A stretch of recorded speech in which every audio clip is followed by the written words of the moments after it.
बिस्मिल्लाहिर्रहमानिर्रहीम अस्सलामु अलैकुम वरहमतुल्लाहि वबरकातुहू अल्लाहुम्मा सल्लि अला मुहम्मद व आले मुहम्मद रब्बि इश्रह ली सदरी वयस्सिर ली अमरी वहलुल उक़दतम मिन लिसानी यफ़क़हू क़ौली आमीन। ख़वातीन व हज़रात, आप देख रहे कुतुब ऑनलाइन और मैं हूँ बिलाल कुतुब। और सब देखने वालों को आज का दिन जो है वो इंतहाई मुबारक हो, इंतहाई पाकीज़ा दिन है।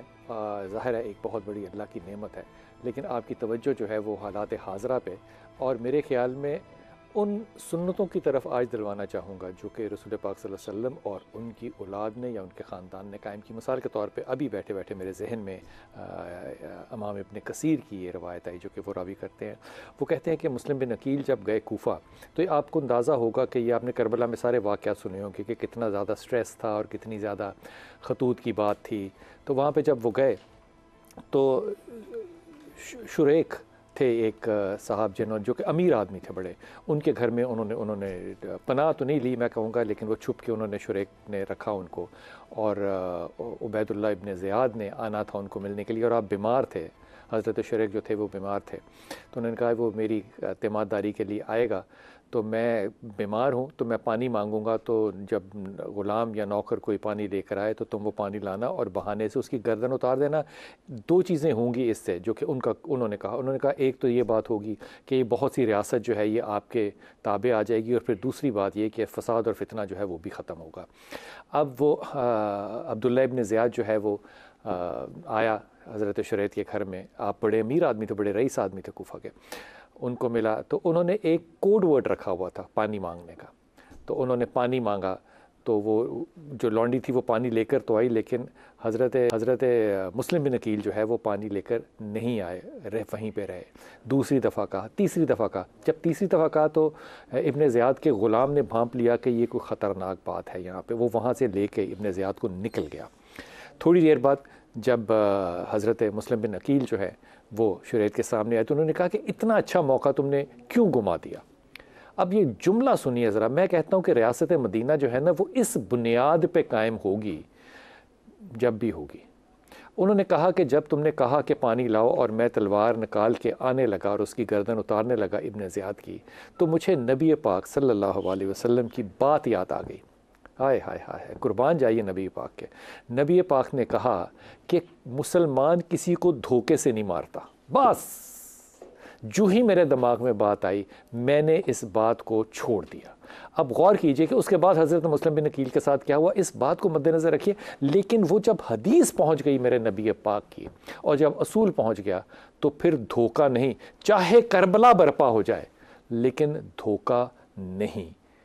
76 साल हो गए माशाअल्लाह ताला। आपको शायद कोई साल याद हो जिसमें किसी दुकानदार से लेके, किसी रेडी वाले से लेके, किसी सियासतदान ने के ऊपर आपको पूरा यकीन हो कि हमें इस साल धोखा नहीं हुआ। बहरहाल बात करते हैं अपने इंतहाई मोहतरम मेहमानों से। डॉक्टर तारिक साहब हमारे साथ। अस्सलाम वालेकुम तारिक साहब। ये बात मेरे दिल को इब्न कसीर की छू गई है कि क्या बात है जब वो मुसलमान किसी को धोखा नहीं देता, बस ख़त्म हो गई बात। इंतहाई मोहतरम उल्लामा उस्तादुर रहमान भाई अस्सलाम वालेकुम, खैरियत से हैं आप? अल्हम्दुलिल्लाह। और इंतहाई मोहतरम मुफ्ती सखावत भाई अस्सलाम वालेकुम। हुज़ूर इजाज़त दें आपसे बात शुरू करता हूँ। हमने हमेशा स्कूल में भी पढ़ा, किताबों में हमेशा रखे, चौधरी रहमत अली ने जो पाकिस्तान का नाम है ये तख्लीक किया, इस पे तो कोई दो राय नहीं है, किया उन्होंने, सब ने पढ़ा। लेकिन कमाल बात यह है कि अभी एक रीसेंट रिसर्च आई, रीसेंट तो नहीं है, थोड़ी सी पुरानी है, कश्मीर के अंदर ये पब्लिश हुई, कश्मीर के न्यूज़पेपर में। और इसके लिखने वाले जो है वो अकील अब्बास जाफ़री साहब हैं, जो कि बुनियादी तौर पे हिस्टोरियन है और हयात है। पहली बात तो ये, उन्होंने कहा कि 1928 में ग़ुलाम हसन काज़मी ने एक अपने अखबार की रजिस्ट्रेशन करवाने के लिए एप्लीकेशन दी और वो नहीं हुआ। उस अखबार का नाम पाकिस्तान था, उस अखबार 1928 में। और हम जब चौधरी रहमत अली का नाम लेते हैं, जो कि लेते रहेंगे क्योंकि हमारे सिलेबस में है, हमारे सिलेबस में तो खैर ये भी था कि जहेज़ एक लानत है, फिर उलमा इकराम ने अपनी राय उस पर बदल ली। ये 1933 की बात है चौधरी रहमत अली की। ये जो मैं बात आपको कह रहा हूँ ग़ुलाम हसन काज़मी की, ये 1928 की है। फिर 1935 में एबटाबाद में आपने पाकिस्तान के नाम से अपना वीकली जो था वो शुरू किया। हुज़ूर एक तरफ हम कहते हैं कि 27वीं की शब को पाकिस्तान यकीनन बना, रमज़ान, लेकिन दूसरी तरफ इस मुल्क के अंदर ना रिसर्च हुई, ना डेवलपमेंट हुई, ना हमने तारीख़ी तौर पे सच बोला, ना हमने दुकान के काउंटर पे खड़े होकर सच बोला, ना हमने इस्लामाबाद की रियासत में बैठ के सच बोला। इस मुल्क को जिसको 27 की शब को तख्लीक किया गया हो, क्या उसका कोई रूहानी पहलू नहीं होना चाहिए? बिस्मिल्लाहिर्रहमानिर्रहीम, अल्लाहुम्मा सल्ली व सल्लिम व बारिक अला सय्यिदिना व मौलाना मुहम्मदिन व बारिक व सल्लिम वसल्लु अलैहि। बहुत शुक्रिया बिलाल भाई, आपने वक्त दिया और मैं अपने नाज़रीन व सामीन सब को आज़ादी की मुबारकबाद देता हूँ। अल्लाह की बड़ी नेमत। जी बिल्कुल, अल्लाह ताला हमें इसके जो असल पहलू हैं उनको समझने की तौफ़ीक अता फ़रमाए। अब आते हैं उस बात की तरफ। देखें, पाकिस्तान जो है ना, पाकिस्तान इसका और मदीना तय्यबा का ये एक रूहानी ताल्लुक़ है। अगर आप इस लफ्ज़ को भी देखें ना, पाकिस्तान को और मदीना तय्यबा के अल्फाज को खोलें तो ये दोनों बिल्कुल एक ही तरह हैं। मदीना तय्यबा भी पाक लोगों के रहने की जगह और पाकिस्तान भी पाक लोगों के रहने की जगह। अब अगर हम ये देखें कि हमने इतने साल गुजरने के बाद भी हम देख रहे हैं कि पाकिस्तान चल रहा है, तो यकीनन इसके पीछे एक रूहानी ताकत है। अगर हम सिर्फ अपनी बात करें, अपने मुआशरे की बात करें, तो मुआशरे के अंदर जब आप कहती है कि चल रहा है, इससे क्या मुराद? चल इतने धोखों के बावजूद भी चल रहा है। देखिए ना, अगर हम ज़ाहरी तौर पर देखें ना, तो किसी ने खाने के अंदर कसर नहीं छोड़ी। एक दुकानदार से लेकर जी हस्बे तौफीक कह सकते हैं इसको, कि जिसका जितना हाथ पड़ा उसने छोड़ा नहीं है। अल्लाह रब्बुल आलमीन ने पाकिस्तान को बिलाल भाई इतनी चीज़ें अता फरमाई हैं कि हमारी सोच गुम हो जाती है, पहाड़ों से लेकर समंदरों तक और हर किस्म का। जो आप कह रहे हैं ना, ये जो नुक्ता आपने निकाला ना कि पाकिस्तान को हर कोई हस्बे तौफीक खा रहा है फिर भी ये चल रहा है, ये रूहानी पहलू है। ये जी इस पे जाके ना दिल ठुक जाता है, कील लग जाता है कि यही रूहानी है। फिर देखे ना, क्योंकि और तो कोई कसर नहीं छोड़ी। बिल्कुल, अगर यही सेम चीजें आप किसी भी और मुल्क पे अप्लाई करें ना, इससे आदि भी करके देखें जी, इससे आदि भी करके देखें, आदि क्या इशारतन भी करके देखें तो मुल्क खत्म हो जाते हैं। पाकिस्तान असल में बिलाल भाई ये उस नजरिए पर बना है कि जो नजरिया था ला इलाहा इल्लल्लाहु मुहम्मदुर रसूलुल्लाह, कि ना तो इसके। और फिर ये बात याद रखें कि जब किसी भी मामले को शुरू करने के लिए एक अच्छी नीयत कर ली जाती है ना, तो फिर अल्लाह रब्बुल आलमीन की मदद शामिल हाल होती है। और ये रूहानी ताकतें हैं जिसकी वजह से ये चल रहा है, वरना खाने वालों ने बिल्कुल कसर नहीं छोड़ी। मैं अभी वो बयान कर रहा था, दरमियान में बात कट हो गई, कि एक सब्जी फरोश से लेकर ना बिलाल भाई, तो आला से आला अफसर तक, इल्ला माशाल्लाह, हर कलाम के अंदर इस्तिस्ना होता है, हर महकमे के अंदर अच्छे लोग भी होते हैं। मैं ये समझता हूं कि उन अच्छे लोगों की नीयत और उनकी बरकत की वजह से ये मामला चल रहे हैं, वरना पाकिस्तान को खाने के अंदर किसी ने कोई कमी नहीं छोड़ी। मैं आपकी डॉक्टर साहब आपकी तवज्जो इस तरह दिलवाना चाहता हूँ, जैसे कि सखावत भाई ने कहा कि पाकिस्तान जो है उसका नज़रिया ला इलाहा इल्लल्लाह। अब ये जो ला इलाहा इल्लल्लाह है, ये 18 साल के लड़के का एक तकरीरी क्या कहना चाहिए, तकरीर में एक जुमला है, और फिर इस जुमले पे, इस मिसरे पे उसने बाद में पूरी नज़म लिखी है, असगर सुदाई। तो अब वो 2008 में उनकी डेथ हुई है, और किसी को पता भी नहीं कि 2008 में उनकी डेथ हुई है, और वो तालीम के साथ किस तरह मंसूब थे। सूट पहनने वाले, क्लीन शेव, बालों में कंघी करने वाले और जेब में रुमाल रखने वाले सीधे आदमी। अब उनके नज़रिए को हम पाकिस्तान से मजहबी तरीके से जोड़ रहे हैं, ये बड़ी अहम है बात, थोड़ी सी सोचने वाली। दूसरी तरफ अगर झंडा देखे, अमीरुद्दीन खादबाई ने बनाया, सीधा सादा सा क्या कहना चाहिए, शहरी आम देखने वाला, यानी कि आप ये नहीं कह सकते कि इनका कोई मजहबी रंग है या कोई रूहानी रंग है। दूसरी तरफ गुलाम अली साहब को देखिए, जिन्होंने कि कौमी तराने का म्यूज़िक बनाया। हमने मौसीकी के ऊपर भी अपने रायज़नी जो है वो बेहतरीन कर दी, पता नहीं अब इसके ऊपर हम क्या राय दें।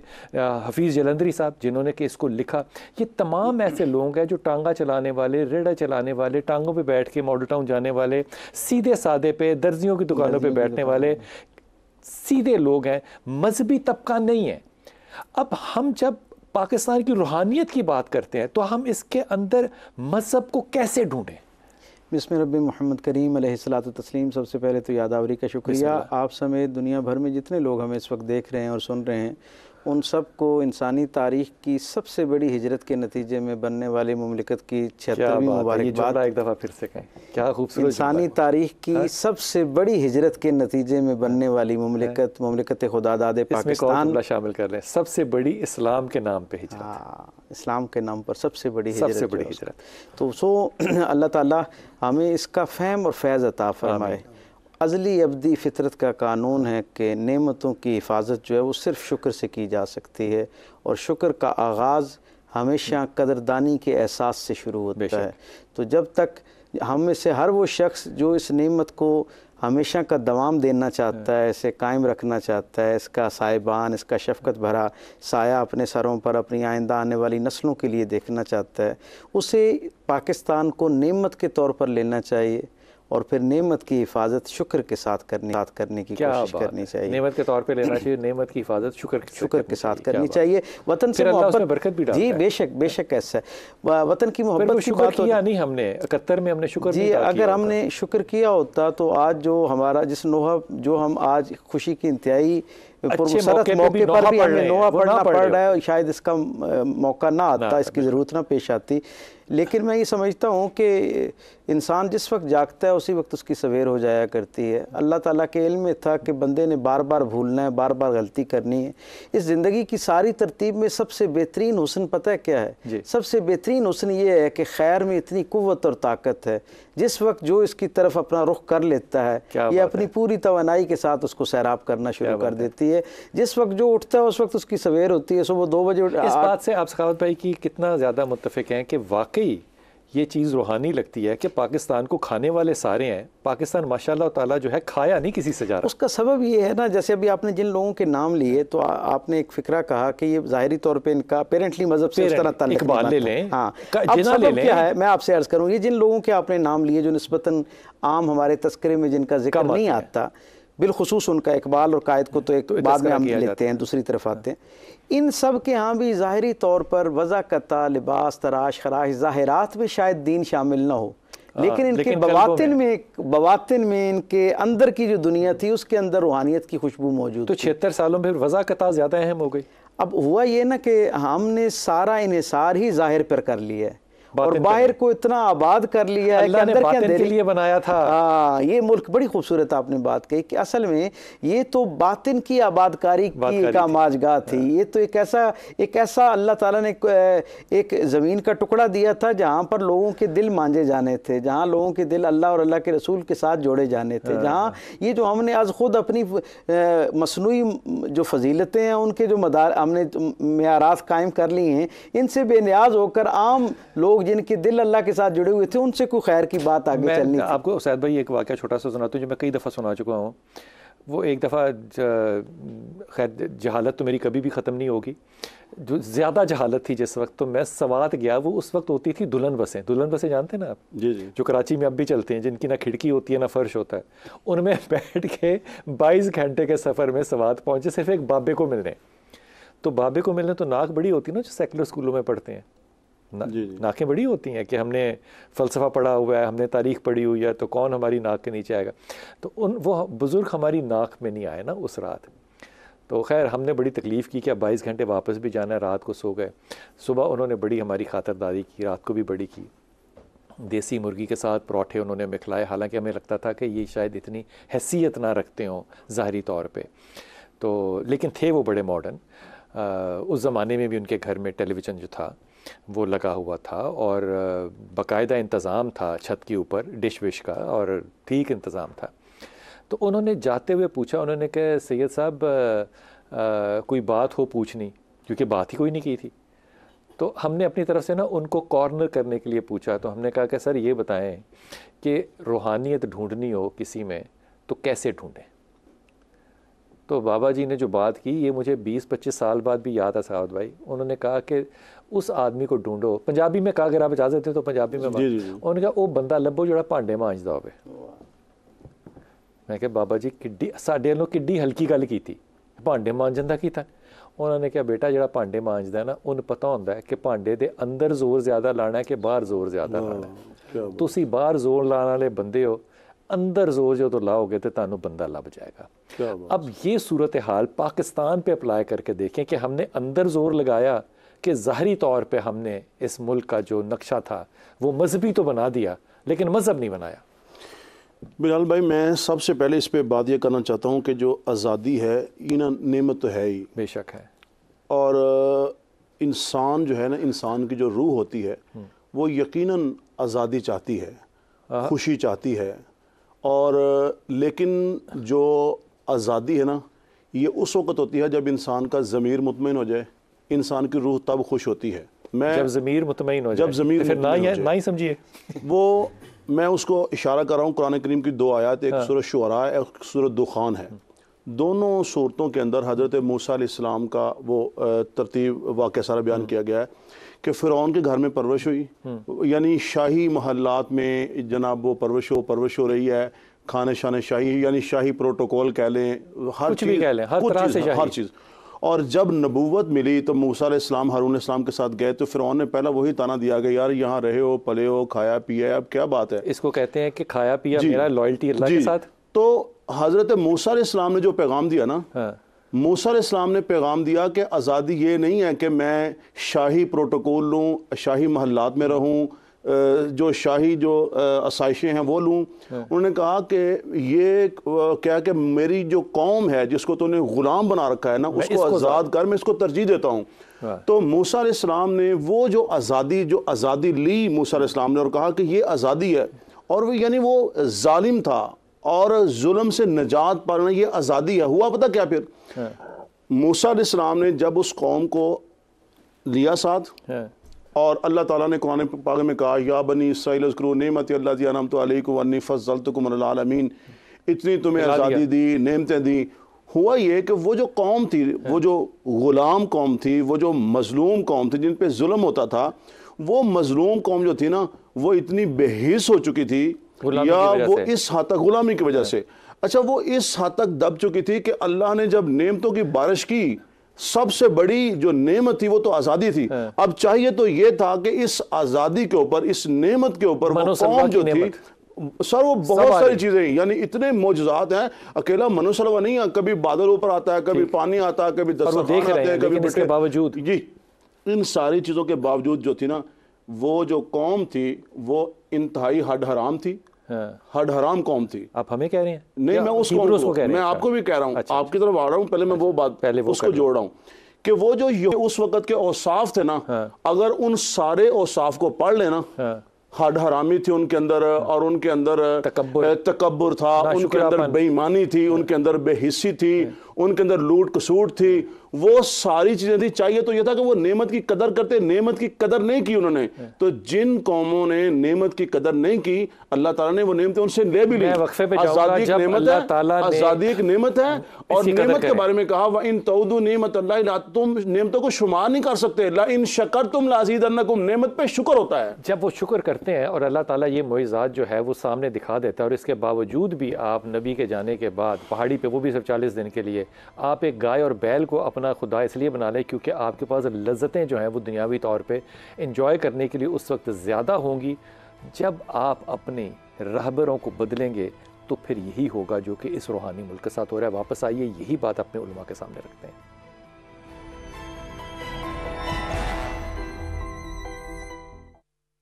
बिस्मिल्लाहिर्रहमानिर्रहीम। साहब भाई, इस तरफ गौर कीजिए कि सियालकोट के अंदर एक जलसा हो रहा है और उसमें एक 18 साल का नौजवान है, सुदाई भाई जो हैं, असगर सुदाई, अल्लाह ताला उनको करवट जितने नसीब करे। 18 साल का नौजवान जो है वहाँ पे बैठे हुए मुख्तलिफ रवायतें हैं, एक हिंदुओं से मंसूब हैं, एक किसी आलम से मंसूब हैं कि पाकिस्तान का मतलब क्या, तो उसने मिसरा बना दिया, पाकिस्तान का मतलब क्या, ला इलाहा इल्लल्लाह। ये मिसरा ख़त्म हो गया। अब इसके ऊपर उसने पूरी एक नज़म लिखी। एक 18 साल के बच्चे का जो नज़रिया है मज़हब और नज़रिया सियासत है वो पाकिस्तान का नज़रिया हयात बन गया।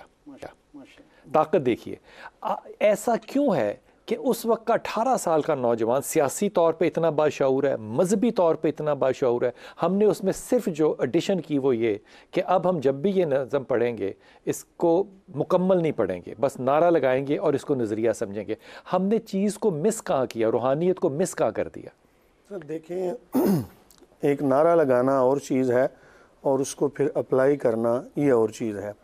जैसा कि मैंने इससे पहले भी अर्ज़ किया है कि हमारे यहाँ कमी जो है ना शाह जी, आज भी जो सियासत है ना ये बयानिए पे चलती है।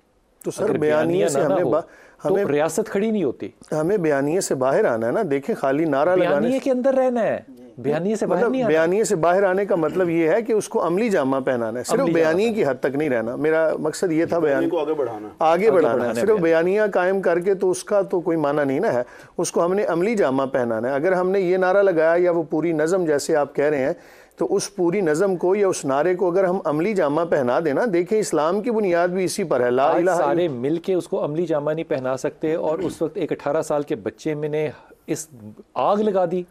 सर अगर सिर्फ देखें उस वक्त के अंदर ना नेमत की कदर भी उसे होती है ना जिसके ऊपर मुश्किलात गुजरी हों। हमें आज़ादी की कदर नहीं है। अगर हमें आज आज़ादी की कदर देखनी है ना तो उस जगह पर देखें कि जहां मुसलमान महकूम हैं, जहां उनको इबादत करने की इजाज़त नहीं, जहां उनको इस्लाम जी मुझे है हमें अपनी हमें ज़ाहरी तौर पर बिलाल भाई देखें ज़ाहरी तौर पर तो हमें आज़ादी है। हम ये नहीं कह सकते ना नहीं, मस्जिदों के ऊपर जब नाम और अकीदे लिखे हुए हो ना तो तब आज़ादी कहाँ होगी ना। हाफिज जी ये ना करें ना, नहीं आप कहाँ आज़ादी होगी। आज़ादी उस माने में है, देखें एक है कि हमें नमाज पढ़ने में आज़ादी है, एक है हमें रोज़ा रखने में आज़ादी है। हमें कोई इबादत करते हुए हमें उस तरह डिस्टर्ब नहीं कर सकता। अब वो अगला मरहला है कि वो मसालिक बना लिए, मज़ाहिब बना लिए, और उसको फिर तकसीम। असल में ना मज़ाहिब और चीज़ है, इसको तशद्दुद की हद तक लेकर जाना ये और चीज़ है।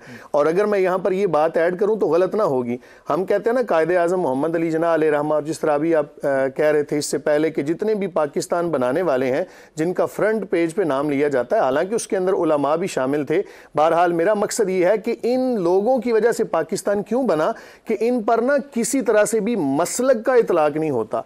आज हमारे इस मुआशरे के अंदर ना हमारे इस मुआशरे के अंदर कोई बंदा अगर कह देना जी मैं वोट लेना चाहता हूं या फलां काम करना चाहता हूं, तो उसको देखेंगे इसका मसलक क्या है, और मसलक की बुनियाद पर तकसीम दर तकसीम इतना कर दिया कि जिसकी वजह से किसी ऐसे बंदे को आगे आने का मौका नहीं मिला। ये बात इन्होंने बड़ी अच्छी नुक्ता उठाया है कि उन सारे लोगों में जिसमें कि अमीरुद्दीन हैं, गुलाम अली हैं, हाफिज़ जलंधरी साहब हैं, असगर सुदाई हैं, इनके ऊपर किसी मसलक का तलाक नहीं होता। अब आप देखो मुझे देखें, इनको देखें, मसलक का तलाक सामने होता है। तो इस पाकिस्तान से रूहानियत क्या मसलक के इतलाक ने या इस एग्जिबिशन ने निकाला, या आपके ख्याल में कोई नज़रियाती गलती कर रहे हैं? देखिए बात यह है कि उन लोगों के पास एक नज़रिया था, और वो नज़रिया ये था कि आज़ादी, हमारे पास कोई नज़रिया नहीं है, हम किसी नज़रिए पे नहीं हैं आज। हमारे पास कोई नज़रिया नहीं है। हमारी जो तरजीहात हैं उनके नज़रिया से बिल्कुल जुदा हो चुकी हैं। जैसे आपने नाम लिया मौलाना शब्बीर उस्मानी साहब का, मौलाना अब्दुल हामिद बदायूनी साहब का, जो अलामा ये पीर रहमान के शरीफ थे, ये थे, ऐसे ही इब्राहिम सियालकोटी थे, इब्राहिम सियालकोटी, अशरफ अली थानवी थे, मुफ्ती शफी साहब थे। ये तकरीबन इनका एक नज़रिया सोच ये थी कि एक खिता लें और उसमें आज़ादाना जो हैं हम अपनी सकाफ़त और अपनी तहज़ीब को, अपने नज़रियात को महफूज करके आज़ादी के साथ हम ज़िंदगी बसर कर सकें। ये था, ये बड़ी बात करती ना। जी मैं उसी तरफ आ रहा हूँ। अच्छा बात यह है कि आज़ादी नेमत है, लेकिन मैं कहता हूँ कि जो आज़ादी पाकिस्तान है ये सिर्फ पाकिस्तान के लिए नेमत नहीं है, ये आलम इस्लाम के लिए नेमत है। और जो अफवाज पाकिस्तान है ये सिर्फ पाकिस्तान की अवाम की हिफाजत नहीं है, ये आलम इस्लाम के लिए जनाब बाजुए शमशीर जन है, एक बहुत बड़ी ताकत है। लुक अप करते हैं इसकी। बिल्कुल मैं एक छोटी सी मिसाल देता हूँ। जिस वक्त बोस्निया की यानी वहाँ पे बोस्निया में जब कत्लेआम हो था, तो उन हालात के अंदर लंदन में एक कॉन्फ्रेंस हुई, मुस्लिम जितनी वहाँ पे तंजीमें थी उन्होंने एक कॉन्फ्रेंस करवाई। उसमें पाकिस्तान से अल्लामा शाह नूरानी साहब और मुफक्किर इस्लाम मौलाना जाहिद राशिद साहब, ये दो हजरात बड़े, इन्होंने पाकिस्तान से नुमाइंदगी की। जब वो कॉन्फ्रेंस सज गई वो इसलिए था कि आप आके बोस्निया में होने वाले जो मजालिम हैं वो बताएं कि आवाम की राय भी लें और इनका ताउन भी चाहिए बोस्निया के लिए। तो उस वक़्त जो वो इज़्ज़त बेजविच जो उस वक़्त सदर थे ना बोस्निया के थे, उसने सर एक जुमला बोला था।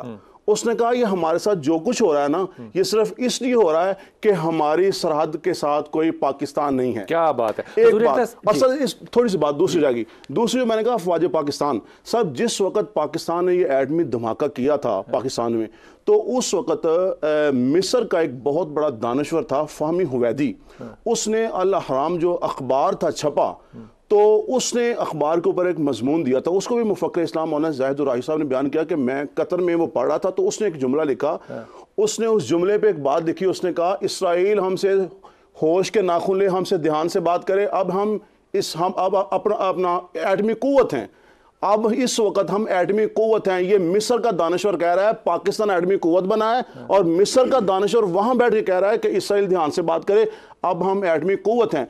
तो पाकिस्तान की जो आज़ादी है ये आलम इस्लाम के लिए नेमत है, और पाकिस्तान की जो अफवाज है ये पूरे आलम इस्लाम के लिए मुहाफिज। पाकिस्तान की फ़ौज जो है ये नेमत है, पाकिस्तान की रियासत एक नेमत है, पाकिस्तान एक नेमत है, इस पर कोई दो राय नहीं है। तो फिर ये मायूसी क्यों है?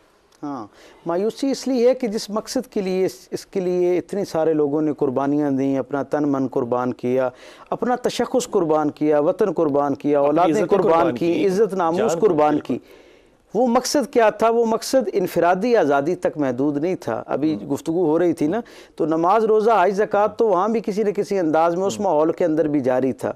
बुनियादी तौर पे इस ख्वाब का जो सबसे नुमायाँ रंग था ना, वो क्या था?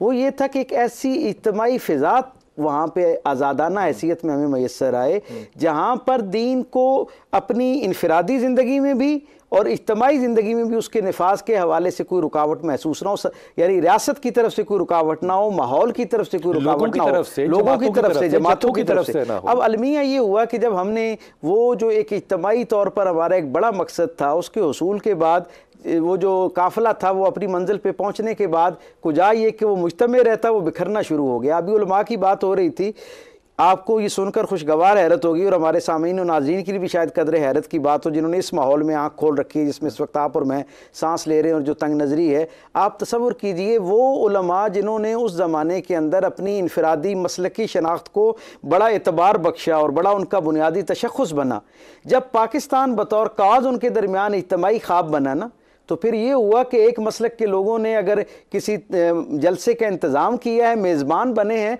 तो मेहमान जो है वो दूसरे जलसे के लोग हैं, और उन्हें दूसरे मसलक के जो लोग हैं उनको बतौर मेहमान वसूल किया गया, और तीसरे मसलक के लोग जो हैं वो सामने बैठे हुए, वो सारे आपस में एक बड़े मकसद के लिए जब अपनी वो जो मसलकी शनाख्तें हैं ना उनको ख़त्म कर, हमारे पास इस वक्त कोई यानी कि बुनियादी तौर पर एक पैराडाइम नहीं है जिस पे हम ये भूल बैठे हैं कि पाकिस्तान बनाना हमारी मंजिल नहीं थी।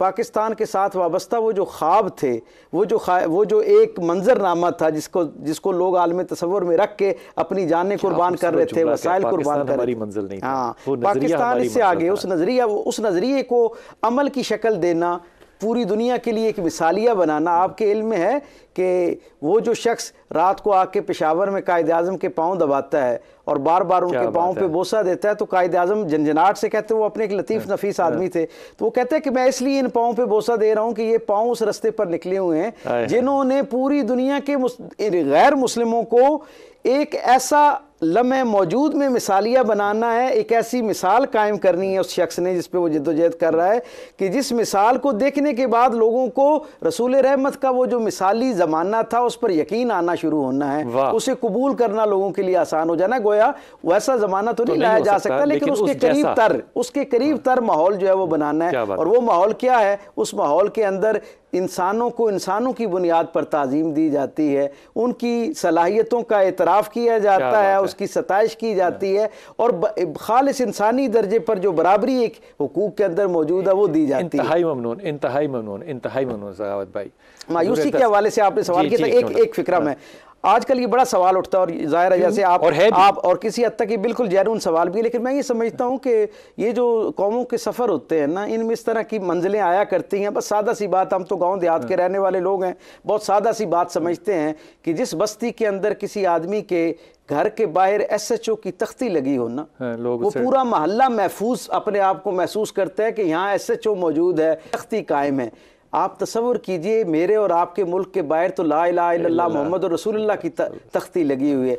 जिस मुल्क के बाहर जिसका सरनामा ला इलाहा इल्लल्लाह मोहम्मद रसूलुल्लाह हो, उसकी हिफाजत की अल्लाह ताला की तरफ से कैसे बेहतरीन इंतजाम कर रखे हैं। आखिरी जुमला सिर्फ कहता हूँ कि वो जो बरतानवी जर्नलिस्ट थी ना खातून, जिसने कि इंटरव्यू किया जिना को, हजूर शायद आपकी ये, तो उसने कहा कि तुम धोती और ये जूती और ये पगड़ी वालों के पीछे क्यों पड़े हो, ये गरीब से लोग हैं। तो हकारत की बात की, उस पे जो जेब से सिगार निकाल के और उसको सुलगा के जो जिना का जवाब था ना, वो जवाब है जिसकी तलाश में मेरे ख्याल में हमारी नस्ल है। जिना ने अंग्रेज़ी में कहा था कि I want to shake hand with God and I want God to tell me well done mister Jinnah. जिस दिन हमारी ये नीयत बन गई ना कि खुदा हमें कहे वेल डन, तुमने बहुत अच्छा किया, शाबाश लेनी दुनिया से नहीं अल्लाह से।